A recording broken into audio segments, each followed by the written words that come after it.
θα θέλαμε να σας ευχαριστήσουμε όλους για τη σημερινή σας παρουσία εδώ, στην παρουσίαση του ψηφοδελτίου της Δημοκρατικής Συμπαράταξης ΠΑΣΟΚ Δημάρ Κοινής Πολιτών. Σε 12 μέρες από τώρα, καλούμαστε να κληθεί και θα κληθεί ο κόσμος για τρίτη φορά μέσα σε 7 μήνες να προσέχει τις κάλπες. Είναι γνωστό σε όλους ότι αυτή ήταν ευθύνη του κ. Τσίπρα, ο οποίος ουσιαστικά δραπέτευσε από πρωθυπουργός, χωρίς καν να θέσει το ζήτημα στην Ελληνική Βουλή για το θέμα της εμπιστοσύνης ή όχι. Μετά από 5 χρόνια, όλοι μας είδαμε και όλοι τους είδαν πλέον ότι ο μόνος δρόμος που επιλέγει το 2010 σχετικά με τη χρηματοδότηση της χώρας στη μεγάλη οικονομική κρίση που ήρθε το 2009 και μετά, ήταν ο δρόμος αυτός που επέλεξε το ΠΑΣΟΚ. 7 μήνες διακυβέρνησης του ΣΥΡΙΖΑ, το μόνο που καταφέραμε ήταν να μην κυβερνηθεί η χώρα. Με τεράστια προβλήματα σε ό,τι αφορά την οικονομία, καθώς επίσης και η πολιτική αστάθεια, η οποία τους τελευταίους μήνες έχει επιδεινωθεί και όλα τα στοιχεία, τα οικονομικά στοιχεία της χώρας έχουν καταρρεύσει. Και αυτό πλέον είναι πάρα πολύ γνωστό. Με αποκορύφωμα τον περιορισμό των συναλλαγών τραπεζών, τα capital controls όπως έχουμε μάθει να τα λέμε, με τεράστιες συνέπειες στις επιχειρήσεις κυρίως, είτε μικρομεσαίες είτε πιο μεγάλες. Καθώς επίσης βεβαίως και σε όλο τον υπόλοιπο κόσμο. Η λέξη μνημόνιο και αντιμνημόνιο για 5 χρόνια ταλαιπώρησε. Ταλαιπώρησε και απεδείχθη στο τέλος ότι πρόκειται για τη μεγαλύτερη πολιτική απάτη των τελευταίων χρόνων αυτών που ζούμε όλοι μαζί. Τώρα, μετά από 5 χρόνια, όλοι αναγνωρίζουν ότι χρειάζονται μεταρρυθμίσεις. Ποια λύση υπάρχει? Η λύση είναι αυτή που χρόνια το ΠΑΣΟΚ φωνάζει για μια πολιτική σταθερότητα, για μια συνένωση δυνάμεων, για να μπορέσει η χώρα να πατήσει τα πόδια της. Αυτό επιδιώκει η Δημοκρατική Συμπαράταξη ΠΑΣΟΚ Δημάρ Κοινής Πολιτών με αυτή την προσπάθεια που κάνει για να μπορέσει την επομένη μέρα να σταθεί η χώρα και να μπορέσει να κυβερνηθεί. Πράγμα που θα μπορούσε να είχε γίνει χωρίς η χώρα να φτάσει να πάει σε εκλογές. Δυστυχώς όμως, οι αιμονές και τα ψέματα του πρώην Πρωθυπουργού οδήγησαν σε μια απίστευτη ταλαιπωρία όλη τη χώρα. Είμαστε σίγουροι ότι η Δημοκρατική Συμπαράταξη ΠΑΣΟΚ Δημάρ Κοινής Πολιτών θα είναι η έκπληξη, και μάλιστα πάρα πολύ μεγάλη έκπληξη, και ταυτόχρονα θα είναι ο εγγυητής της επόμενης ημέρας για τη χώρα.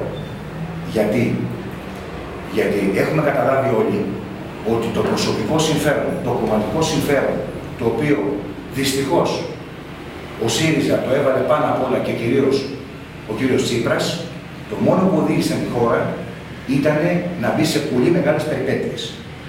Άρα λοιπόν, καλούμε τον κόσμο να εμπιστευτεί την τρίτη δύναμη στη χώρα. Την τρίτη δύναμη που θα δώσει τις εγγυήσεις για να μπορέσει να πατήσει η χώρα την επόμενη μέρα και να οδηγηθεί σε λύσεις. Γιατί ο κόσμος, πέρα απ' όλα, έχει ανάγκη από λύσεις. Δεν έχει ανάγκη ούτε από ψέματα, ούτε από τα πρόγραμμα Θεσσαλονίκης, ούτε από οτιδήποτε άλλο, ζάπια και όλα αυτά που έχουμε ακούσει 5 χρόνια. Έχει ανάγκη από λύσεις. Στην προσπάθεια αυτή, σας παρουσιάζουμε σήμερα το ψηφοδέλτιο της Δημοκρατικής Συμπαράταξης ΠΑΣΟΚ Δημάρ Κοινής Πολιτών.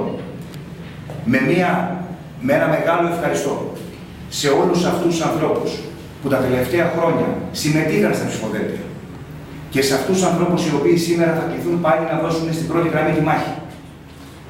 Μια μάχη η οποία πρέπει να δοθεί από όλους μας, όλοι μαζί, συλλογικά, για το καλό πάνω απ' όλα της χώρας μας.